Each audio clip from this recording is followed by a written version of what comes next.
Hoje no mundo existem cerca de 7.000 povos ainda não alcançados pelo Evangelho. Desses 7.000, cerca de 1.800 que você não tem ninguém, é zero mesmo, não tem nenhuma presença cristã, e o restante desses povos, você tem a presença da igreja tão pequena, tão minúscula, de que essa comunidade nativa ela ainda não consegue resistir no longo prazo sem o apoio, sem a interação de organizações missionárias estrangeiras.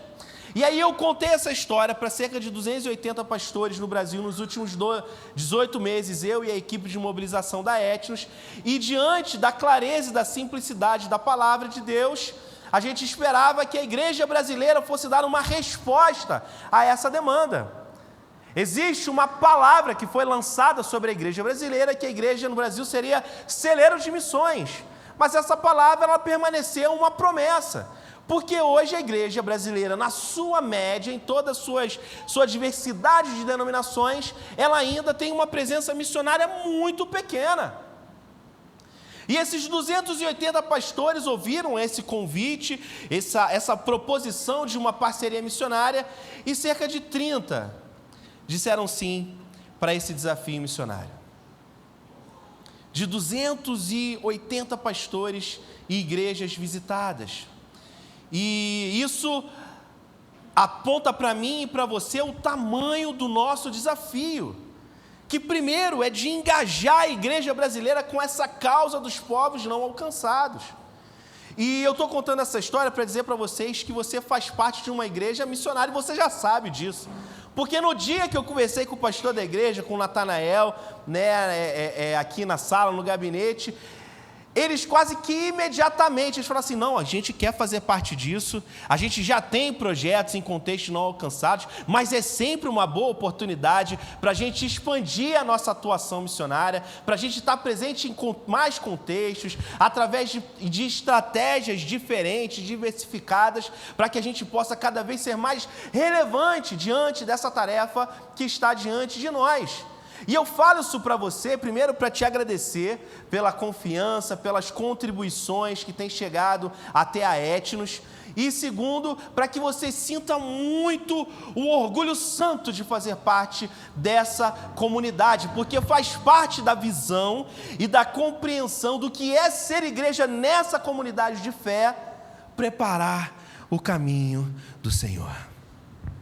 E com a graça de Deus, através da Etnos, você tem chegado em contextos com um projeto que a gente chama de rede de igrejas caseiras em Bangkok, com refugiados paquistaneses. No norte da Tailândia, pastor Pichit, pastor Pravet, que trabalha um projeto de plantação de igrejas na região de Merim, na periferia, digamos assim, da cidade de Chiang Mai, que fica no norte da Tailândia, e também lá em Myanmar, no estado Rakhine, com um projeto novo que nós iniciamos no ano passado, e Deus tem aberto portas assim fenomenais para nós através da tua contribuição, da tua oferta. Então tenha certeza de que toda vez que você contribui com seus dízimos e ofertas nessa casa, uma parte desse investimento, ela chega até nos lugares onde Jesus ainda não é conhecido. E eu sei, meus amados, que os dias não são fáceis. Eu sei que em muitas de nossas famílias não é que está sobrando. É uma oferta de um coração genuíno que crê, sobretudo, que o Senhor é o nosso provedor, e crê também que nós temos a responsabilidade e o privilégio de cooperar no financiamento do esforço missionário, contribuindo, orando e também indo com os trabalhos que essa comunidade de fé, essa igreja tem desempenhado. Então eu quero te agradecer muito por isso. Eu trouxe algumas fotos aqui que eu queria pedir para o pessoal colocar lá. No final do ano passado, o Natanael ele colocou um vídeo que era uma atualização dos nossos projetos. Eu não sei se você lembra, mas naquele momento a gente estava pedindo que Deus abrisse uma porta para a gente trabalhar dentro do campo de refugiados de Cox's Bazar, lá em Bangladesh, com uma etnia chamada Rohingya. Esse povo Rohingya, meus amados, só para que você tenha uma ideia, ele é uma etnia apátrida, ou seja, eles não são reconhecidos como cidadãos em nenhum lugar do planeta Terra. porque eles migraram de Bangladesh para Mianmar, há mais de 300 anos atrás, e aí, há cerca de 10 anos, menos do que isso, talvez uns 6 anos, eles sofreram uma tentativa de limpeza étnica por parte do governo birmanês. Então eles fugiram em massa, mais de 2 milhões de pessoas fugiram de Mianmar de volta para Bangladesh e foram alojados nesse campo de refugiados lá na cidade de Cox's Bazar. Eu sei que você não sabe onde que Cox's Bazar fica, não sabe qual é o ônibus que pega, se tem que fazer baldeação em Vila Velha, em Vitória, não sabe se tem que pegar jegue, nadar, você não sabe onde fica, mas graças a Deus e a visão e o discernimento dessa comunidade de fé, essa igreja aqui em Nova Brasília, aqui em Cariacica, tem sido responsável para que a gente consiga entrar lá nesse campo de refugiados e iniciar um projeto de plantação de igrejas em meio à etnia Rohingya, que é 99,9% muçulmana. Então, a gente está muito feliz e naquele vídeo de dezembro, a gente estava pedindo a Deus que Deus abrisse as portas, porque entrar nesse campo de refugiados é extremamente complicado. Só organizações muito grandes, tipo Visão Mundial, organizações ligadas à ONU, ao Escritório das Nações Unidas para Refugiados, que conseguiam acesso a esse campo de refugiados, mas, de alguma forma, por algum motivo, Deus abriu essa porta e hoje nós temos a oportunidade, nosso obreiro de campo, Benjamin, está nesses últimos 4 dias, ele está fazendo a visita de campo lá na cidade de Cox's Bazar, em Bangladesh, e esse trabalho agora está dando seus primeiros passos concretos. Foi muita pesquisa, muita conversa com quem já estava tentando trabalhar nesse contexto, com outras organizações, para que a gente chegasse nesse momento. Tem mais algumas fotos. Isso aqui, só para que você tenha ideia, é a foto... Pode deixar essa primeira foto aqui que eu vou falar brevemente sobre ela. Então, isso daqui é como se fosse uma cabana padrão dentro do campo de refugiados lá nessa cidade de Cox's Bazar, né? Essa vestimenta, essa indumentária é muito característica daquelas etnias ali em Bangladesh, na Índia, no Paquistão, eles têm uma forma de se vestir muito semelhantes, né? É muito comum também entre os paquistaneses esse compartilhamento da comida, das refeições no chão, sentado em cima de um tapete. Ali parece que é tipo um banner, alguma coisa que sobrou lá, o pessoal botou no chão. E esse é uma cabana, digamos assim, né, provisória. Provisória não, na verdade é o jeito que as coisas são lá nesse campo de refugiados. Pode passar a próxima foto, eu vou te dar uma dimensão de como que é lá. E aí, meus amados, preste atenção numa coisa muito importante. Eu estou mostrando isso aqui para vocês, não é para que você sinta pena, propriamente dita, da condição social na qual essas pessoas vivem. Isso tudo avilta o meu e o teu coração, porque nós cremos que essas pessoas foram criadas à imagem e semelhança de Deus e têm dignidade e mereciam viver em um contexto onde elas tivessem uma terra para chamar de sua.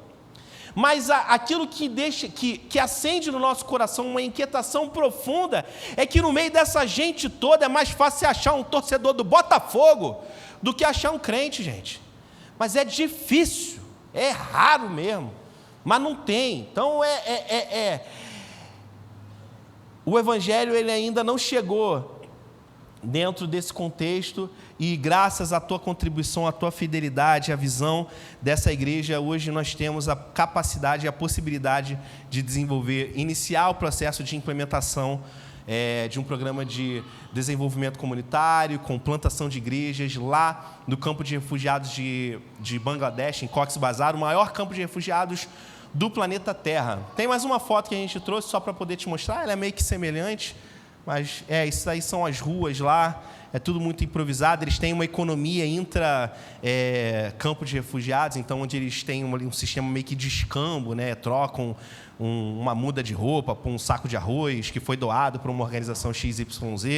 Então eles têm uma moeda própria lá interna. A gente está fazendo nesse momento preparando para conduzir o que a gente chama de diagnóstico comunitário, ou seja, é fazer uma pesquisa de amostragem domiciliar para saber como que essas pessoas vivem de fato, qual é a história de vida delas, qual o seu sistema de crenças e, sobretudo, as potencialidades desse contexto.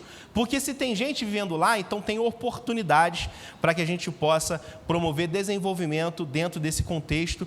E a gente faz isso tudo porque, ao passo que a gente trabalha para promover esse desenvolvimento, a gente desenvolve relacionamento. E a partir desse relacionamento, a proposta do Evangelho ela ganha vida. Porque o amor não são palavras, mas são atos de justiça, atitudes práticas. É um amor que dá para pegar. Então é esse tipo de amor que a gente compartilha, a gente tem trabalhado para compartilhar nesses contextos. Então, no final do ano passado, vocês oraram lá no nosso clamor missionário do ano passado, e Deus ouviu as nossas orações, abriu essa porta. Hoje a gente está com esse trabalho lá no campo de refugiados, e uma outra coisa fantástica que aconteceu foi que, na minha ida para a Tailândia no final do ano passado, eu fui para a Tailândia, depois fui para Mianmar, eu tive a oportunidade de conhecer um irmão, pastor Jomiá é o nome dele. Ele faz parte da Convenção Batista de Mianmar, de uma etnia chamada Muru. Essa etnia, ela tem uma disputa histórica com os Rohingya, porque quando eles vieram de Bangladesh para Mianmar, eles subiram numa montanha e arrancaram as árvores todas. E aí, como os Muru, eles são muito ligados aos espíritos da natureza, essa coisa toda, então eles criaram uma pinimba, assim, uma disputa, né, uma rixa, digamos assim, com o povo Rohingya, que dura coisa de 300 anos, né? E aí, a gente chegou lá para conversar com o pastor Jomiá e falou: olha, a gente quer iniciar um projeto de evangelização no meio dos Rohingya. Ele olhou para o lado, coçou a cabeça, torceu o nariz, e a gente falou: olha, você sabe que é um povo majoritariamente muçulmano, eles precisam receber a boa semente do Evangelho, e a gente está procurando aqui, Deus tem nos conduzido para procurar parceiros, para que a gente localmente tenha obreiros nativos que possam ser os atores principais, né, os protagonistas nesse projeto missionário apoiado e desenvolvido a partir da Etnos.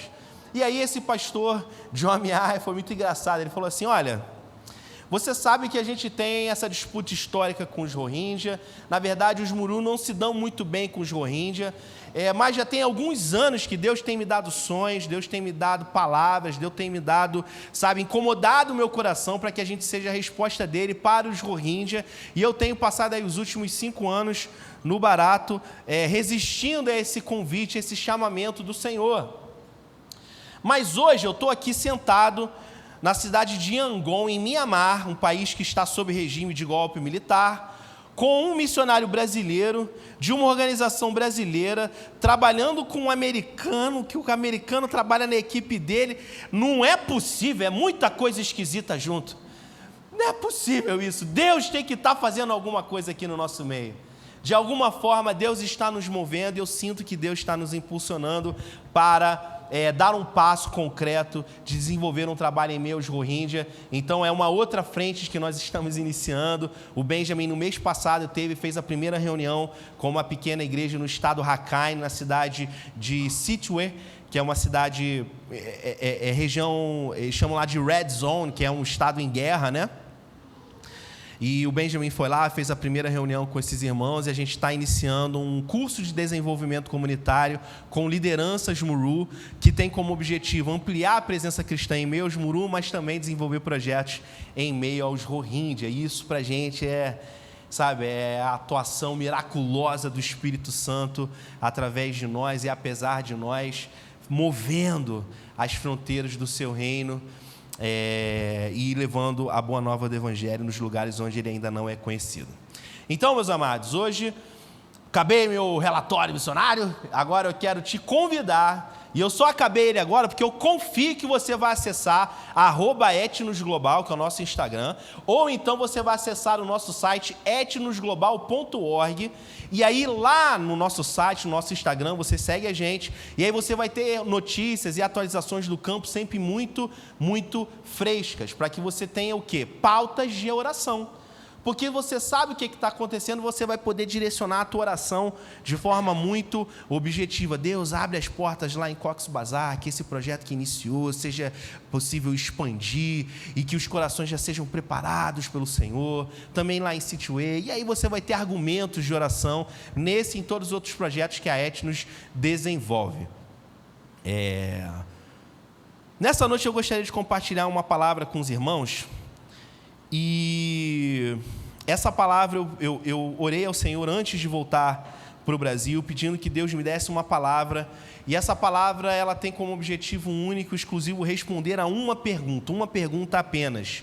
Por que nós estamos no ano de 2023 ainda falando de missão? Natanael, pelo amor de Deus, eu não aguento mais falar de missão, velho. Eu estou doido para acabar essa missão. Porque o dia que a missão acabar, só vai restar adoração eterna. Só vai restar estarmos diante dele na perspectiva de quem ele é. E eu não aguento mais falar de missão. Mas eu acabei de dizer para você que em 2023 tem carro voador praticamente aí, avião, um monte de livro, teologia sistemática até umas horas. Tem um monte de coisa que a igreja foi capaz de produzir em todos esses anos, mas nós ainda vivemos em um planeta onde 7.000 povos ainda não foram alcançados pelo Evangelho. Pelo amor de Deus, por quê? Toda vez que eu compartilho essas informações, gente, diante de Deus, gera um inconformismo no meu coração que é brincadeira. E o meu inconformismo está baseado em uma questão apenas, de que Jesus não está recebendo a adoração que Ele é digno de receber, de todos os povos, em todas as línguas, o tempo todo. E agora? Como é que pode um negócio desse? E aí, diante dessa pergunta, eu pedi ao Senhor que me desse uma palavra que eu pudesse compartilhar com a igreja brasileira. Compartilhar com a igreja brasileira de forma de despertamento. Nas comunidades que não são missionárias, porque, meus amados, eu começo o dia numa igreja Assembleia de Deus, no meio do dia eu estou na quadrangular, de noite eu passo numa presbiteriana, numa batista. Você não tem noção da minha vida, minha gente. O negócio é sério, eu não sei se eu falo obrigado pela oportunidade em nome de Jesus, eu não sei se eu falo que é uma confusão terrível, né? E a gente tem levado esse desafio missionário para que a gente traga mais pessoas, mais igrejas, mais comunidades para essa mesa missionária. Porque se a gente continuar fazendo a mesma coisa que a gente tem feito nos últimos 500, 400, 300 anos, meus amados, o resultado vai ser o mesmo. No ano de 1900, uma organização que, na verdade, é o Centro para Estudos do Cristianismo Global, fez uma pesquisa em 1900, aqui em Cariacica, era um fazendão danado, tá? Não tinha nada, basicamente. Tinha provavelmente uma igreja, uma delegacia, um coreto, porque o brasileiro gosta de coreto, não sei porquê, os portugueses trouxeram a ideia de coreto. Enfim, não tinha nada. 1900 fizeram essa pesquisa. Em 1900, cerca de 33% da população mundial era cristã. Passa 100 anos, essa mesma organização repete essa pesquisa no ano de 2000 e descobre que cerca de 33%, 34% da população mundial era cristã no ano 2000 e nada mudou até hoje. 100 anos e a gente está parado no tempo, está congelado na história. Aí você está pensando assim, Rafael, isso aí está errado, porque aqui em Cariacica, em cada esquina, nasce uma igreja. Todo dia eu vejo a igreja de não sei o quê, igreja do cuspe de Jesus, igreja do chinelo de Jesus. Agora é uma igreja diferente. E você está certo, da mesma forma que o cristianismo ganhou alguma proporção na América Latina e algumas regiões da África, ele está morrendo na América do Norte e na Europa. Então esse saldo de entradas e saídas faz com que a gente esteja parado no tempo, e só existe uma pergunta no meu coração: por quê?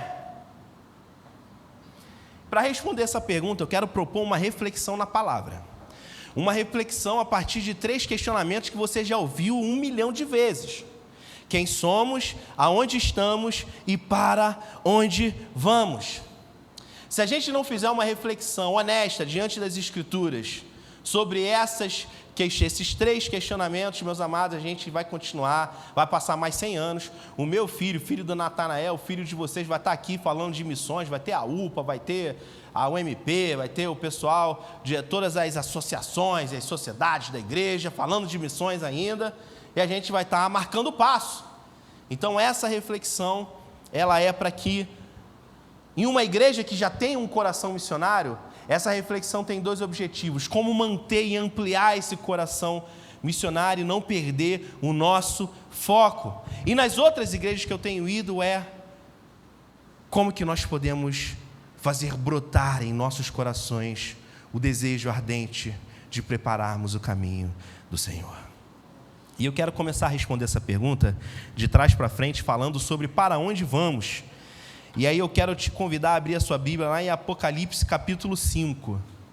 Apocalipse capítulo 5, versículo 1.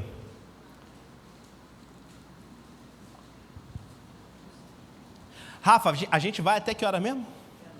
Que isso, faz isso não, pô. Brinca não que, rapaz, é perigoso, tá? Eu consigo falar até amanhã de manhã, tranquilo, mas sem beber água. Não, tô brincando, sério. 8h20, né? Fala, Rafa. 8h30, rapaz. Pô, aí senti firmeza, é xará mesmo, tô em fechamento, bate aí. É nós, pô, tá maluco. Desculpa, gente, fica tranquilo, tá? Tá tudo certo. Apocalipse capítulo 5, versículo 1. Para onde vamos? Vi na mão direita daquele... eu vou ler na NAA. Aqui tá, vou ler aqui então. Aqui tem aqui também.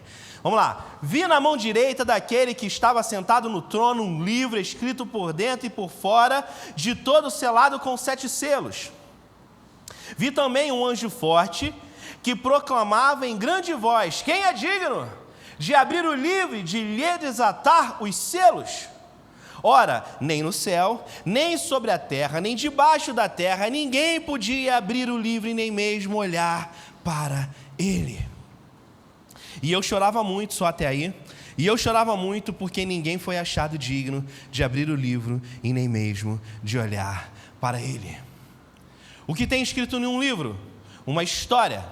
Esse livro está representado como um livro escrito por dentro e por fora, num formato de rolo, para dar para mim e para você a imagem de uma história que é plena no seu conteúdo e no seu sentido. Essa história é a história da existência, a história da vida, a história de todas as coisas. E esse livro, ele estava completamente inacessível. Não estava trancado, selado com 1 ou 2 selos, mas com 7 selos. Ninguém em toda a existência podia ter acesso ao conteúdo desse livro. E meus amados, entenda bem, sem que eu e você tivéssemos acesso ao conteúdo desse livro, a vida não faz sentido. A vida é apenas dor, desespero, agonia. Eu e você vivemos em um mundo onde nunca se produziu tanto alimento. Mas a despeito de nós vivemos em um mundo onde nunca se desperdiçou tanto alimento, homens e mulheres e crianças morrem de fome todos os dias.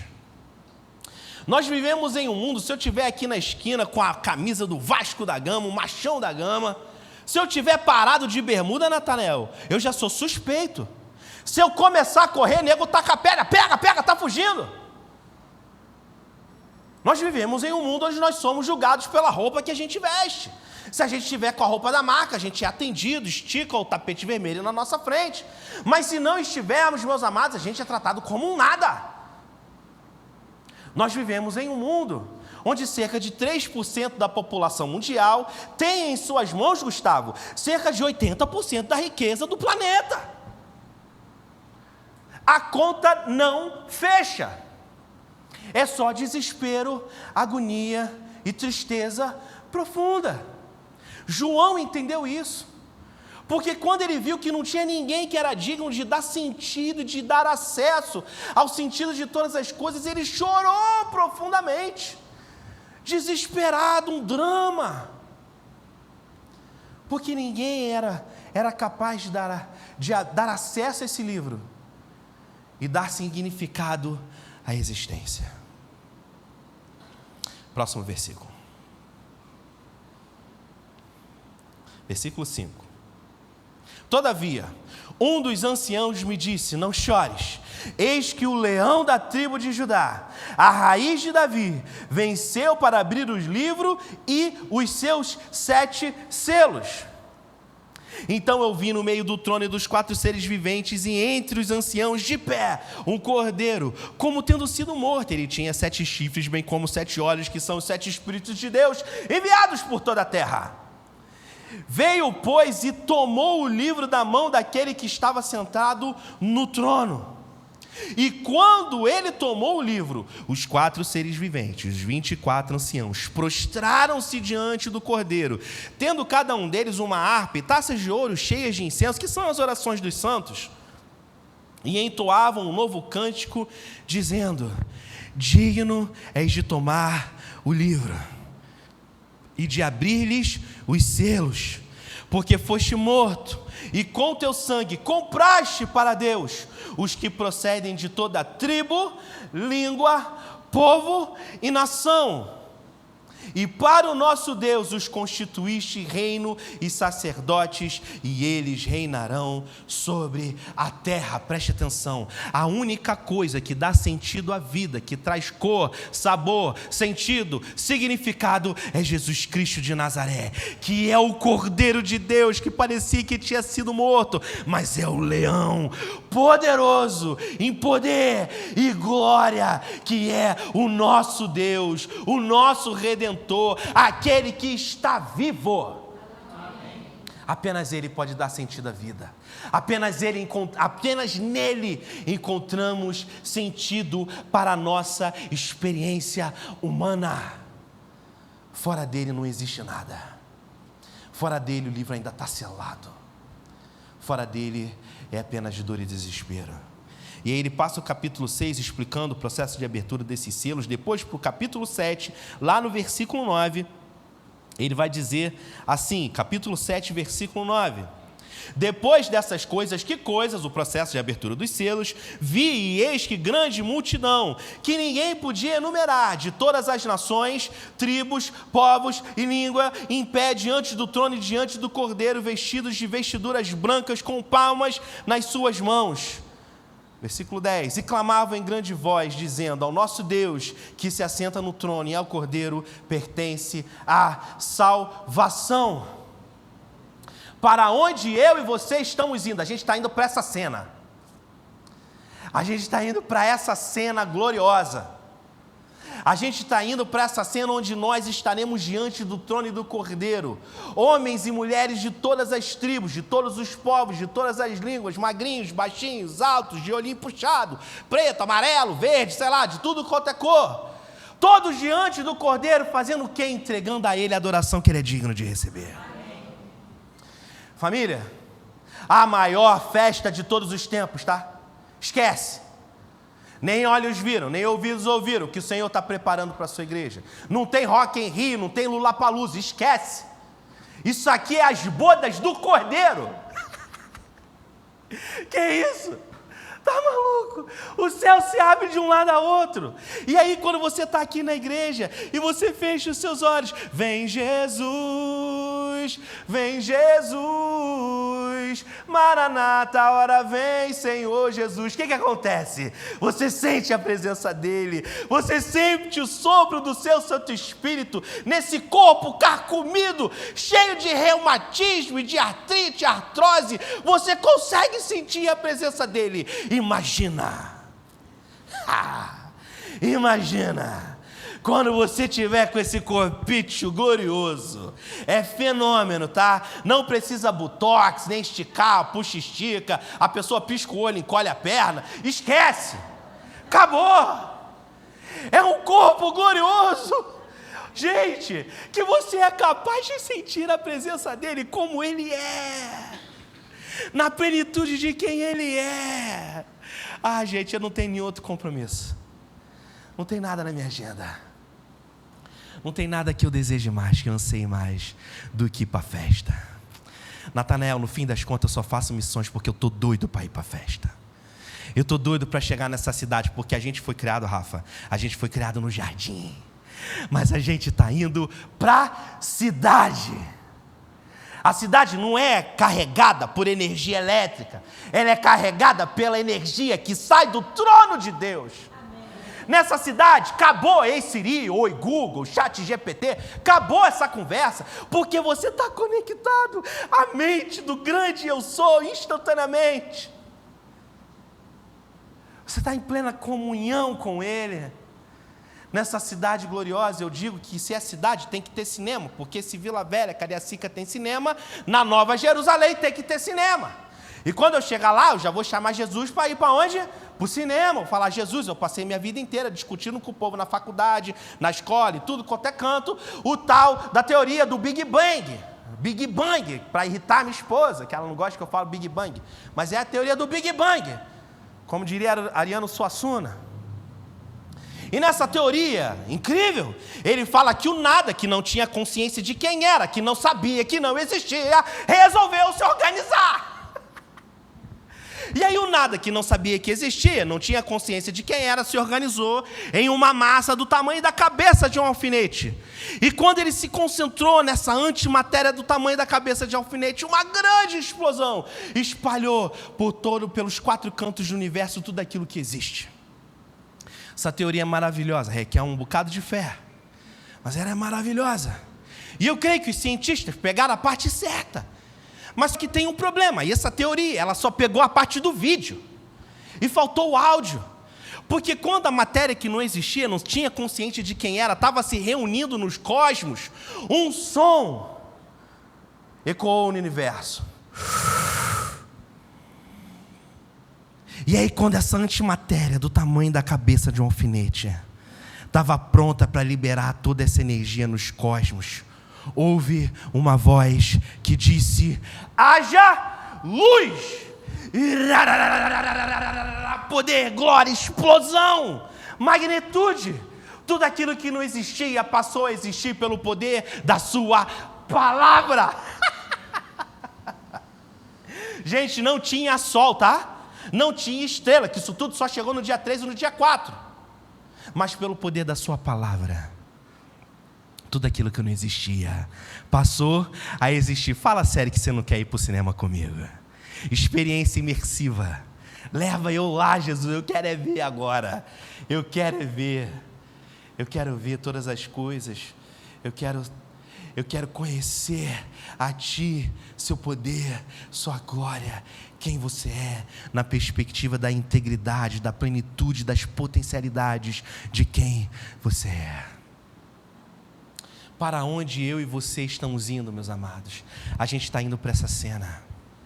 Mas infelizmente, a gente vive uma vida que declara essa realidade, mas que não ajusta as nossas rotinas, os nossos desejos, os nossos sonhos, os nossos motivos de oração, de acordo com essa realidade. Porque, gente, é molezinho, ó, molezinho abrir a boca e falar dessas coisas. É mole, tá? Aqui, ó, suave na nave, estou fazendo força não.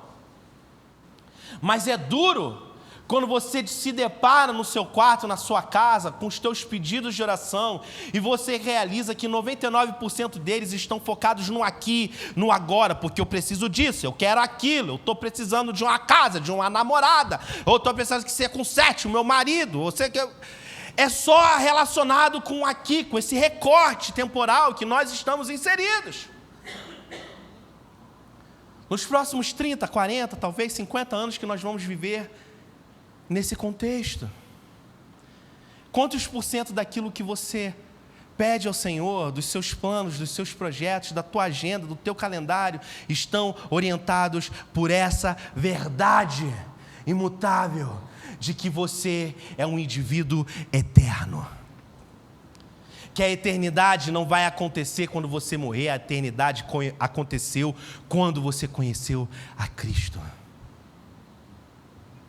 Apenas uma comunidade de fé que tem a convicção de para onde está indo pode ser uma comunidade que não perde essa chama missionária.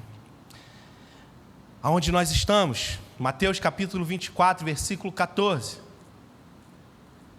Ele diz: e este evangelho do reino. Mateus 24, 14. E será, na versão aqui, e será pregado este evangelho do reino. É o evangelho do reino. Gente, não me deixa sozinho, pelo amor de Deus, gente. É o evangelho do reino. Não é o evangelho do vai dar tudo certo. Sabe por que no evangelho do vai dar tudo certo, Natanael? Você sabe, porque eventualmente não vai dar.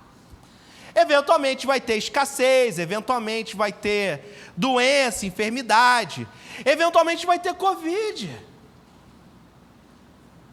Mas só que para mim e para você, como Jesus disse, na última porção da maior pregação de todos os tempos, todo aquele que ouve essas minhas palavras e as pratica será comparado a um construtor sensato que construiu a sua casa sobre a rocha, e veio a chuva, veio a tempestade e se bateu contra aquela casa, e ela resistiu, porque ela tinha sido construída sobre a rocha. Mas todo aquele que ouve essas minhas palavras e não as pratica será comparado a um construtor insensato que construiu a sua casa sobre a areia. E aconteceu o quê? Veio a chuva, veio a tempestade e se bateu contra a casa, e ela desabou. Esse texto está dizendo um monte de coisa, mas uma das coisas que ele está dizendo é que vai chover.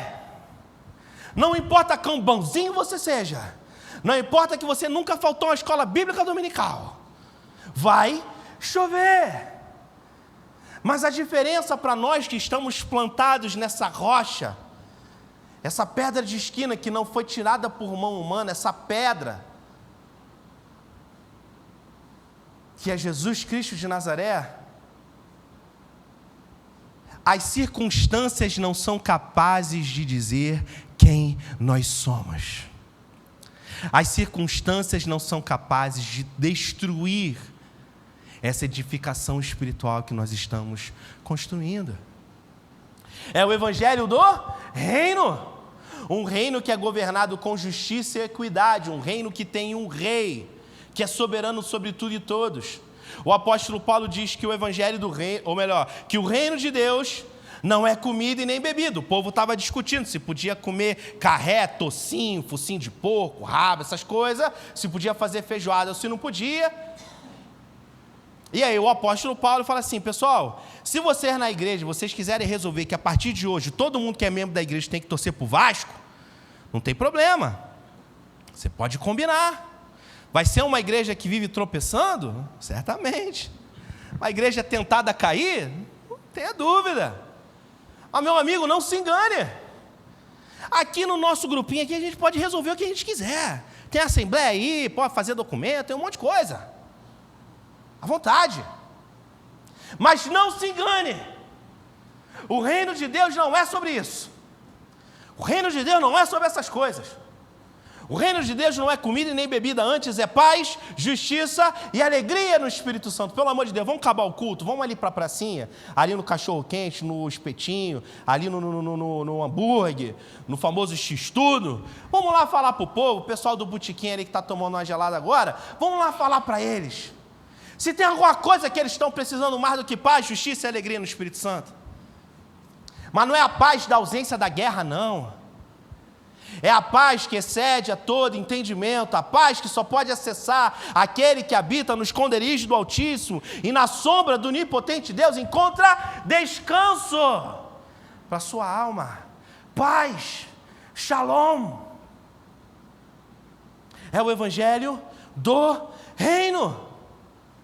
E ele diz: e este evangelho do reino será pregado em testemunho a todas as nações, a todas as etnias, e então virá o fim. Aonde eu e você estamos, meus amados? Nós estamos na era das missões. Nada nesse recorte histórico, escatológico que nós estamos vivendo faz mais sentido do que preparar o caminho do Senhor, do que levar as boas novas para essas etnias ainda não alcançadas, porque a gente quer ir para a festa, pelo amor de Deus, bolinha de queijo, coxinha, Jesus amado, não aguento esperar mais, vamos acabar com essa missão. Gente, aqui de brinca, Rafa, se organizar as igrejas aqui de Cariacica, Vitória e Vila Velha, não dá para a gente terminar essa missão em uma geração? Gente, pelo amor de Deus, que é isso? 2023... não precisa viajar a pé, não, nem de jegue, nem de carroça. Tem avião aí, uma pá de avião à vontade. A gente pode investir em obreiros nativos, na meia dúzia de crentes que tem lá perdido no meio desse povo, para que eles possam anunciar de forma mais efetiva, de forma mais eficaz o evangelho no meio dessas etnias. O que está faltando para nós? O que está faltando para a igreja brasileira? A igreja brasileira precisa ser sacudida por um mover efetivamente pentecostal do poder de Deus. do poder da palavra de Deus. A igreja brasileira precisa ser atropelada por essas verdades. Morrer e nascer de novo. Isso começa onde? Começa em mim, começa em você. Quando Natanael chama o povo para fazer o evangelismo, ou chama para fazer um grupo pequeno de evangelização na tua vizinhança, e você fala que você tem um batizado, que você está com a espinguela caída, está com problema de unha encravada, e não pode fazer parte desse projeto.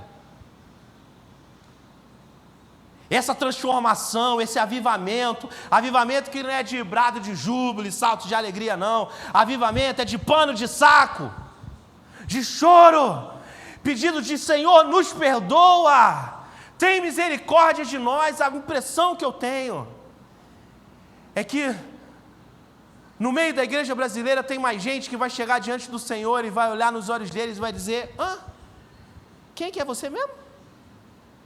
Procura aí. Tem ele não, né? De onde que tu veio? Ixi, a Maria, nem te conheço, rapaz. Mete o pé, vai entrar aqui na casa de meu pai. Eu estou aqui uma pá de tempo aqui preparando a cama, pintando parede, fazendo uma preparação aqui danada. Tu vai querer entrar na casa do meu pai? Sai voado, mete o pé, pô, nem te conheço.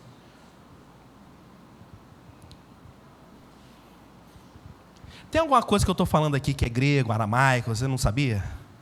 Impressionante como que o nosso exercício todo domingo parece que é relembrar das coisas que a gente já sabe. Relembrar de que Jesus é real, de que Ele é de verdade, e que a gente não está nessa vida a passeio. A gente está inserido num propósito, num projeto que é muito maior do que eu e você, porque Ele é digno de receber toda a glória e toda a adoração. Nesse recorte histórico, nada faz mais sentido do que isso. 2 Coríntios, capítulo 5, versículo 15, quem somos?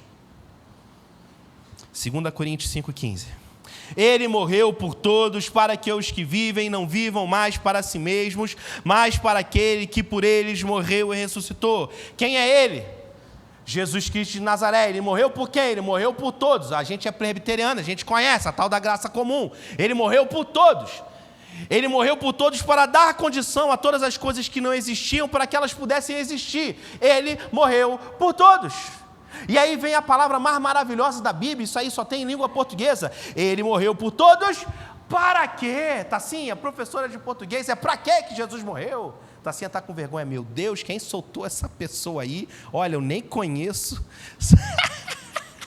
Gente, sem falar que eu conheço, eu não conheço, sai fora. Ele morreu por todos, para quê? Para quê? Com o propósito de quê? Com a finalidade de quê? Pelo amor de Deus, alguém me diz para quê que Jesus morreu? O texto está dizendo que Ele morreu por todos, para que os que vivem. Quem são os que vivem? Quem está andando ali fora com o coração batendo, com pulsação, respirando? Não, os que vivem são aqueles que foram vivificados pelo seu Santo Espírito. Eu e você, a igreja de Jesus no mundo. Porque Ele morreu por todos, para que os que vivem não vivam mais para si mesmo. Rafael, pelo amor de Deus, aí pegou. Você é mais crente do que eu, com certeza, porque você é Rafael com F, eu sou com PH. Então, eu não sei você, mas se tem uma coisa que eu sou especialista em fazer, é esse tal de viver para mim mesmo. Viver para mim mesmo é moleza, tá? Não precisa de tapinha nas costas, não de muito bem, parabéns, Rafael, a palavra foi uma benção, não precisa de nada disso. Para viver para mim mesmo é natural, é o que eu sei fazer de melhor. Mas o texto está dizendo que Ele morreu por todos para que eu e você não vivamos mais para nós mesmos. Essa vida mesquinha, essa vida pequena, que está preocupada em termos coisas para que sejamos reconhecidos como alguém.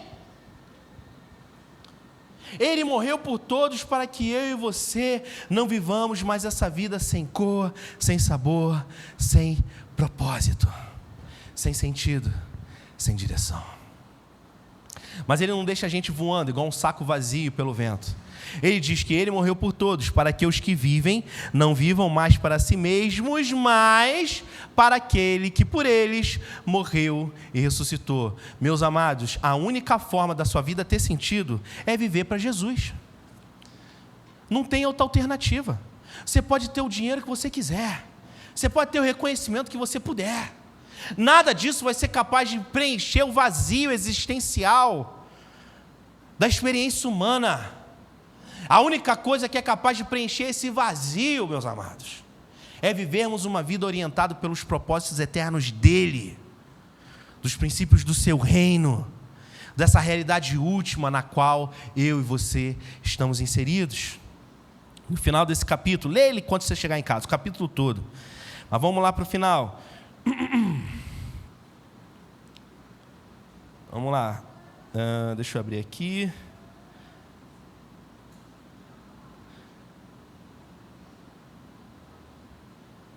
Segunda Coríntios 5, 20. Portanto, somos embaixadores em nome de Cristo, como se Deus exortasse por meio de nós, em nome de Cristo, pois pedimos que vocês se reconciliem com Deus. Quem somos? Nós somos filhos e filhas, herdeiros e co-herdeiros com Cristo. Isso tudo é verdade. Mas nesse recorte histórico que nós estamos inseridos, nada faz mais sentido, nada nos define melhor do que sermos embaixadores do reino de Deus. E aí, eu e você temos uma dificuldade terrível de entender isso. Porque se eu abrisse a porta aqui, tivesse uma porta aqui, eu abrisse ela e chegasse aqui, o presidente da República, olá companheiros e companheiras, a paz do Senhor. Ia ter um pessoal a falar, sai de reto, Satanás. Ia ter outro pessoal, 13. Esquece isso, não é sobre isso que eu estou falando. Esqueça. Não dê, volta aqui para mim, esquece esse negócio. Mas se ele chegasse aqui, e aí entrasse um monte de polícia federal lá atrás, helicóptero aqui em cima, ele falasse, olha, eu conheço todo mundo aqui, eu sei o CPF, sei onde mora, sei todo mundo, conheço todo mundo aqui dentro. E a partir de hoje ia ter uma mesa aqui na frente, ó, cheio de passaporte vermelho, que são passaportes diplomáticos. Eu sou formado em relações internacionais, o passaporte diplomático ele é vermelho para fácil identificação. E aí ele chegasse aqui, olha, a partir de hoje, a República Federativa do Brasil está concedendo a vocês a honra de serem representantes do Brasil em uma missão estrangeira. A partir de hoje vocês serão embaixadores do Brasil em um país que será designado para vocês. Meus amigos, sabe o que ia acontecer aqui? Até a gente ia começar a se tremer. Meu Deus, eu não acredito nisso. Aí até os outros iam pegar o telefone assim, tirar uma selfie, mandar no grupo da família, respeita o pai que o inimigo cai, vovó deu certo, eu sou embaixador agora, não me pede dinheiro emprestado não, que eu sou autoridade. Você ia ficar aqui numa alegria, sair daqui pela rua, pulando e correndo, é tetra. Porque você recebeu o privilégio de ser embaixador da República Federativa do Brasil. Me responda uma pergunta. O que é a República Federativa do Brasil? Diante do reino de Deus que não tem fim. Quem é Luiz Inácio Lula da Silva diante do Cordeiro de Deus que tira o pecado do mundo? Eu e você temos um poder sobrenatural, o poder de transformar a realidade de onde a gente chega. Porque no direito internacional diz o seguinte, que, digamos, a embaixada do Brasil lá em Burkina Faso, e com isso eu termino. Tem a tradição, eu sempre entrego o microfone um pouquinho atrasado, mas eu vou chegar lá, gente, calma que vai dar tudo certo. 5 minutos, você me dá uns 5 minutos? Amém? Está adiantado? É mesmo? Ih, rapaz, Rafael é terrível, gente. Meu Deus, ainda bem que é com F. Mas então, embaixada do Brasil na Arábia Saudita. Digamos que a lei na Arábia Saudita é que se você roubou uma coisa, Marildo, corta a sua mão. Digamos que essa seja a lei lá. Mas dentro da embaixada brasileira, se eu sou embaixador brasileiro lá na Arábia Saudita, eu entro na cozinha da embaixada e roubo um Yakult lá escondido, eles não vão cortar minha mão se eles me pegarem. Por quê? Porque dentro da embaixada brasileira, as leis que valem são as leis do Brasil. Por isso que você chega numa embaixada brasileira, num país muçulmano, as moças não precisam usar burca ou lenço. Algumas usam por questão de respeito, mas não é obrigatório. Ninguém vai chegar lá e impor a elas a lei da Sharia, a lei da blasfêmia, coisa que o valha. Se eu, como embaixador, saio pelas portas dessa embaixada, vou numa feira livre, pego lá uma fruta roubada, e aí o pessoal descobre, é aquele vulco-fulco, ele pegou, ele roubou, vamos lá, chama o cara pega um machado, estica para cortar minha mão, eu falo, para tudo. Você não tem autoridade de executar essa sentença sobre a minha vida. Porque eu sou embaixador da República Federativa do Brasil, você tem que me extraditar de volta para o meu país, para eu ser julgado conforme as leis do meu país. Porque no direito internacional, o metro quadrado que o embaixador pisa, não é o lugar onde ele está, é o seu país de origem. Então o embaixador brasileiro lá na Arábia Saudita, o metro quadrado onde ele pisa é Brasil. Quando você está no ponto de ônibus, no seu trabalho, na escola, na faculdade, quando você chega lá dentro, aquele lugar não é mais Cariacica, Espírito Santo, Vila Velha, ou seja lá onde você estiver, aquele lugar passou a ser reino de Deus. Você colocou o teu pé lá, família, esquece, virou reino de Deus. Chega lá, bate no peito e fala assim, vem cá, quem aqui que está querendo saber sobre a vida, a verdade ou o universo? Vem falar comigo, confia no Pai, que o inimigo cai. Não, Gustavo, não tem doutor estranho, Gugu. Não tem doutor estranho, o pessoal mais antigo não sabe, mas é rapidinho, só para os adolescentes. Não tem doutor estranho que é capaz de transformar a realidade. Igual eu e você, família. Onde a gente coloca o nosso pé, não é mais Darwin, Gugu. Não é mais a tua sala de aula, Gugu. Não é mais o canto da baiana na Praia da Costa, Gugu. Quando você bota o teu pezinho lá e começa a fazer embaixadinha, é reino de Deus. Porque você é embaixador do reino de Deus. Eu e você somos embaixadores, representantes legais, legítimos. A gente não está andando aí com papel, um passaporte vermelho, não. A gente está andando aí com o Espírito Santo morando dentro da gente. Que é isso? Uma igreja que preserva o seu coração missionário. A igreja brasileira, para que ela seja atropelada por essa palavra, ela precisa entender que nós estamos marchando triunfantemente para essa realidade última, para a eternidade que o Senhor está preparando para nós, e a gente não tem nenhuma outra prioridade na nossa agenda maior do que ir para a festa. A gente vai para a festa. A igreja brasileira e a nossa comunidade precisa entender, e eu e você precisamos entender que nós estamos inseridos nesse recorte histórico. Abraão não teve esse privilégio, Davi não teve esse privilégio, Moisés não teve esse privilégio de andar pelos 4 cantos da terra, carregando dentro de si o Espírito Santo de Deus, anunciando as boas novas do reino dele aonde quer que a gente vá. A gente precisa internalizar a realidade de que nós somos filhos e filhas, herdeiros e co-herdeiros em Cristo, mas que nesse período histórico, nada pode nos definir com mais exatidão do que sermos embaixadores, embaixatrizes do reino de Deus. Feche os seus olhos.